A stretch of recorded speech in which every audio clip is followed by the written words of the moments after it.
if they have the counterpunch like they did in the previous game, that's great. But with the zoning potential, you have a Farce to deal with, you have the penalty zone to watch out for. And of course the range that Brody brings as well. So not to mention mobility. So I feel like their work is cut out for them in this game 3. I just want to point out also that 3 of the 5 heroes used in game number 1 is picked up again for game number 3, namely the Terizla, the Farsa, as well as that Mathilda. So definitely we want to be able to see more of that combination with that Feathered Airstrike as well as that penalty zone to counter out Ryzen's Fanny. Okay, so both junglers right now might meet up at around the top half of the map unless they change their rotation. From the top half, they might go to the mid and then first exit out into the gold, as they're actually not going to be contesting for the Litho Wanderer here, the 2 junglers. Super Prince. And it was Super Prince who got the last hit on it for Onic. Yeah, a relatively quiet game, but that's what you would expect coming from both of our junglers. This is a Fred Grin who needs to be able to at least get into a level 4 as well as that Fanny. But because of the tanky and sustainable side lanes that we have, specifically in that XP lane, we're not going to be seeing any action just yet until like that. Escalator going to go for it again. Still looking for the first blood here. They've got the Fanny and Ryzen will get it. Edward able to survive, but that's exactly what Onic Philippines wants to happen when you draft a Fanny here. And that's a great start for it. And now Onic, can they build onto that? It's not snowballable just yet.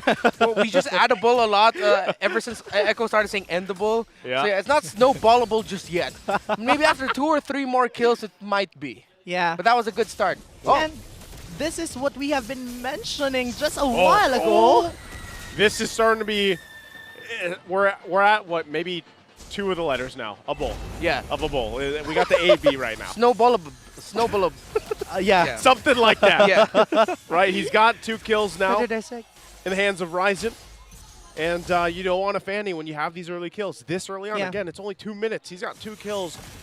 It sets yourself up for success. And so now, with that lead that they've garnered themselves to, Blacklist International needs to be able to respond. Yeah, and with a 1.4k gold lead and with the first turtle being up, we have been seeing still the aggression coming from Escalera in this Edith. If we want to go back to that first skirmish in the top lane, he didn't hesitate in terms of casting that Earth Shatter as well as that Flicker combo. So definitely something to watch out for Blacklist International, because the first turtle is up. Nice too. Right now, I don't think they're going to contest this. Sensui still working on the orange. Ryzen will just go ahead and secure that. Blacklist International was there just for the vision.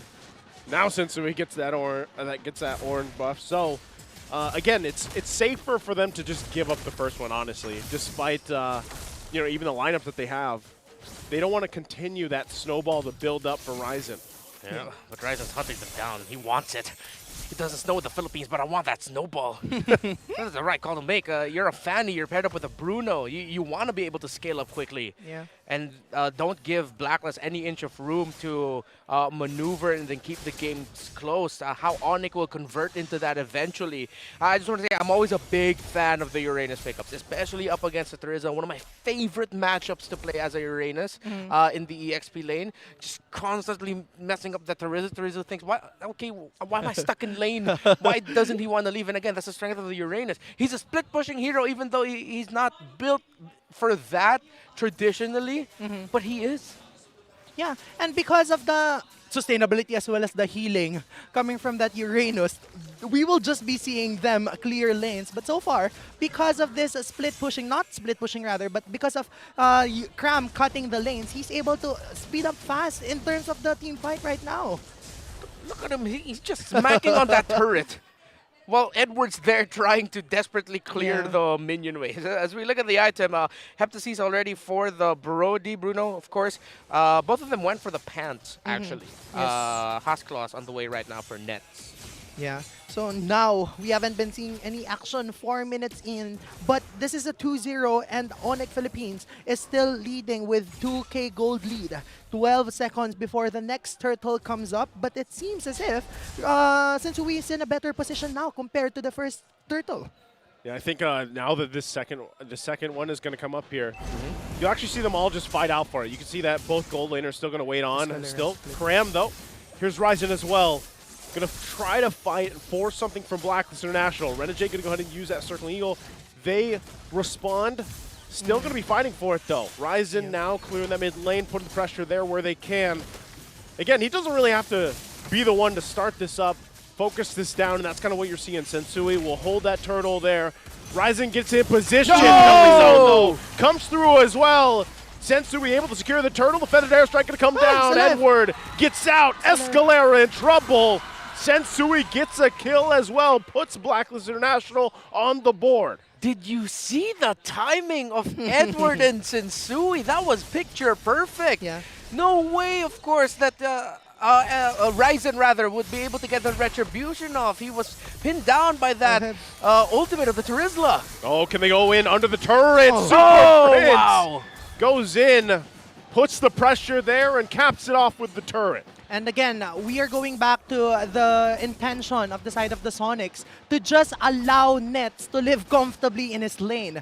They want to be able to drown Oheb out just so that Blacklist International wouldn't have a primary damage dealer early on in the game.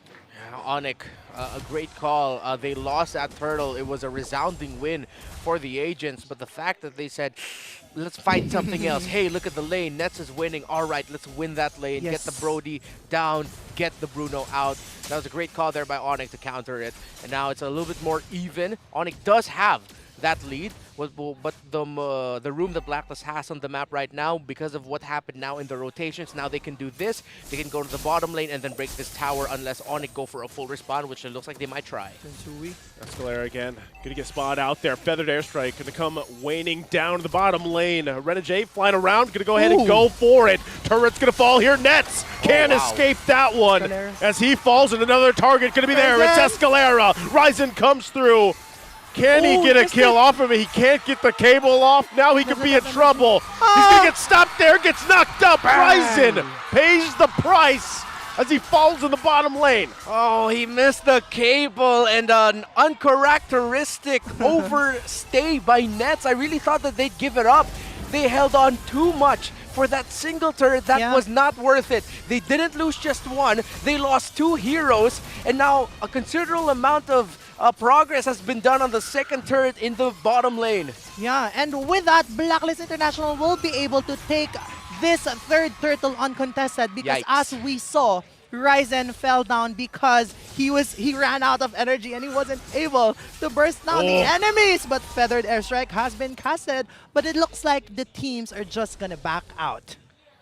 Look how punishing that is. This is this is Filipino MLBB right here. You overstay for one objective that isn't gonna be worth it. You take one trade that isn't worth it, and look at how quickly you lose control of the map. And Ryzen might lose his purple. Yeah, this is gonna be tough. Penalty zone gonna come through. He just gets out of there. Escalera though, quite low. Wow. Again, like you said, Renmar. You know, you have this lead, you have this snowball forming, and then all of a sudden, in a snap of the finger, it just completely stops. So from being snowballable, it's just snow. Just right now. It just might be, it has fizzled out. Your snowball has fizzled out at this point. What happens to a fizzled out snowball? It melts. It turns into water, gas, something about science, liquid, solid. I was never good at things. It's same.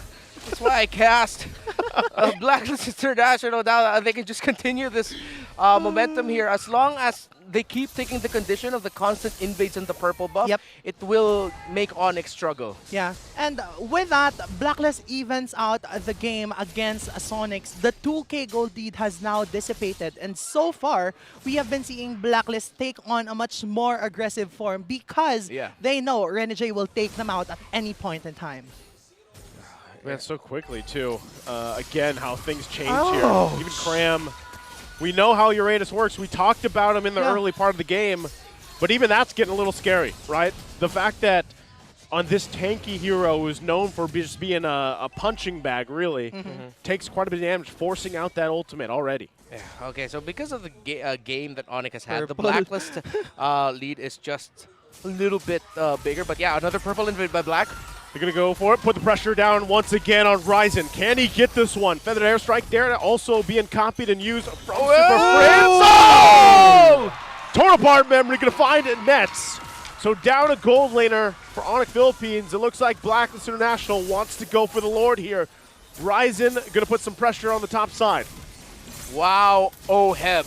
The torn apart memory. It's like he walked just a few pixels forward. It's like, if I could just get this off, put him in range, he will be going down, and he did. Oheb didn't even need to commit flicker there because with the gold laner down, Blacklist gets a free Lord, the first one of the game.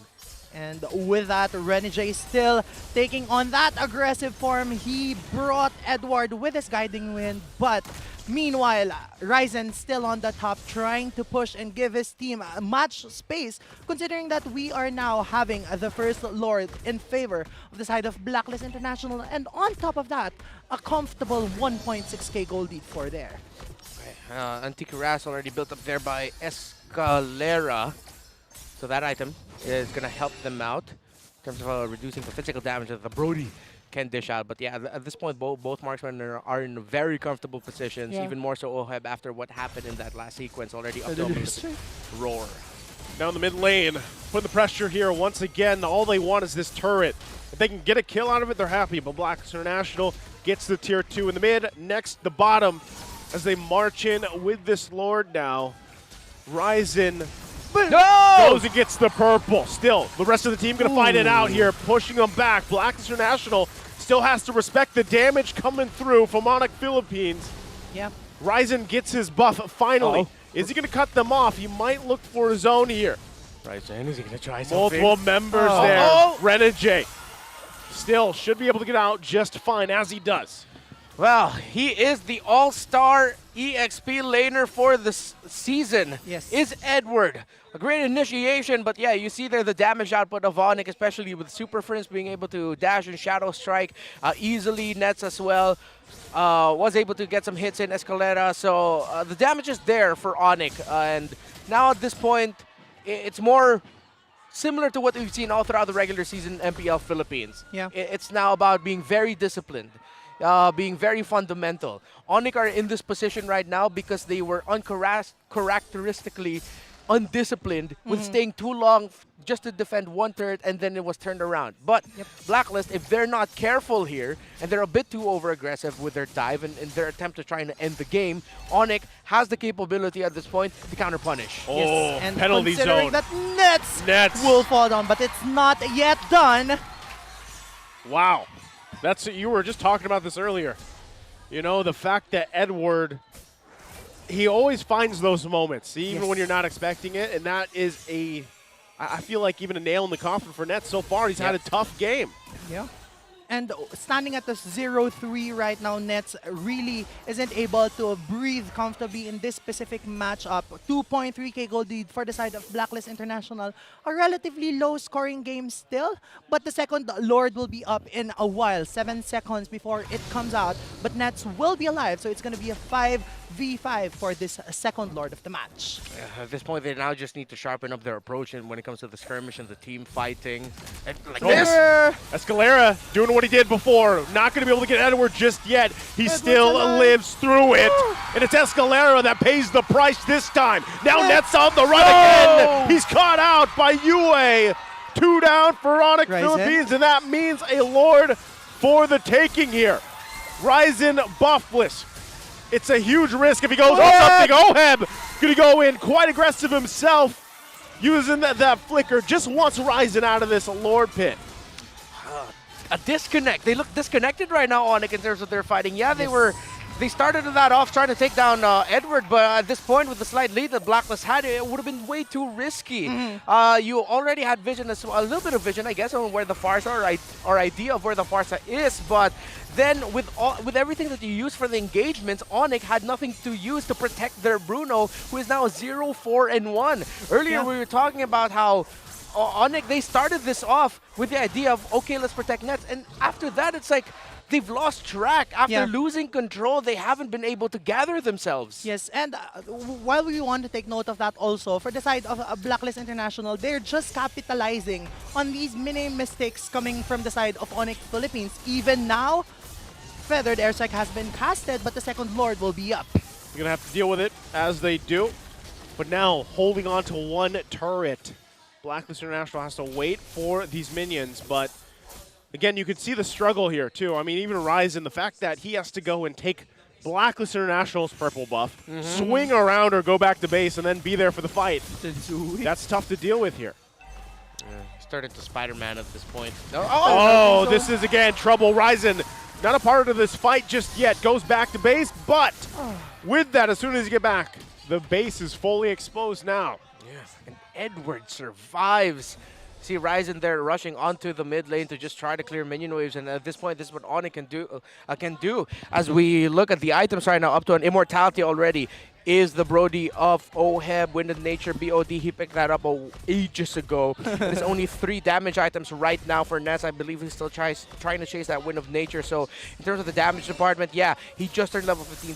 This Bruno is still really catching up. Yeah. Onic, again, they have to be careful in their approach. If they see that there is they can't go ahead and burst him down right away, because then you still have to deal with the Farsa, the re-engage of the Matilda, and then the Brody as well. Yeah, and I just want to bring it up, Renmar. A while ago in game number 2, we saw how powerful the Matilda as well as the Edith combo can be. Yeah. And in this specific matchup, we are seeing what Blacklist's version of that is, and that's Edward with the penalty zone, and when he gets too engrossed in the fight, Renegade takes him out, and with the Flask of the Oasis combo, he gets out scot-free and alive. Yeah, in the Philippines, they have a lot of opportunities of making what we call asim plays. Yes. The sour moments where it's like, yo, what are you doing? You're a bit way too deep. And then it's like, no, we have a Matilda. He's completely fine. Yes. The Asim place. Yeah. I like how you say it. Yeah. Asim? Say it again. Asim. Asim. Say it again. Asim. What's your favorite nice. Asim food? Is Sinigang Asim? Yes. Welcome to the English stream, folks. I thought we'd get through the first day without food references, and here we are. Every week. At this point, I believe our streak has gone on since season 8. I just want to say I brought it up because he mentioned that a while ago. Yeah. But it seems as if he didn't know what Asim meant, but Ryzen has been spotted right there. Oh, the pressure in the base too. Yeah. They're going to have to deal with that. This is where it gets hard to juggle these responsibilities around. How do you deal with this? And also, Ryzen once again. Yeah. You know, because honestly, Blacklist International could just play the slow game if they want to, forcing Onic Philippines to respond. Yeah. Again, go back to the history of our game. When there is a Bruno on one side, you love picking up a Bruno, Brody, anyone like that. You pick up the Farsa. Marksmen hate Farsa. And right now, US playing it to perfection right now in terms of pressuring nets. Yeah. And standing comfortably at the 2-0-2 KDA, the Lord is about to get bursted down. But Blacklist's minion wave into the top lane is so wonderful. It seems as if Onic would want to respond to it in one way or another. Escalera with a concealed play, but he's going to get stuck with that penalty zone. The penalty zone going to come through once again. Cram, immortality going to be popped. Oheb has to flicker defensively. Escalera to fall. And once again, Blacklist International fighting for the space to work around with. They're going to try to catch Ryzen. Ryzen gets Oheb gets the kill, and it's all falling apart from there.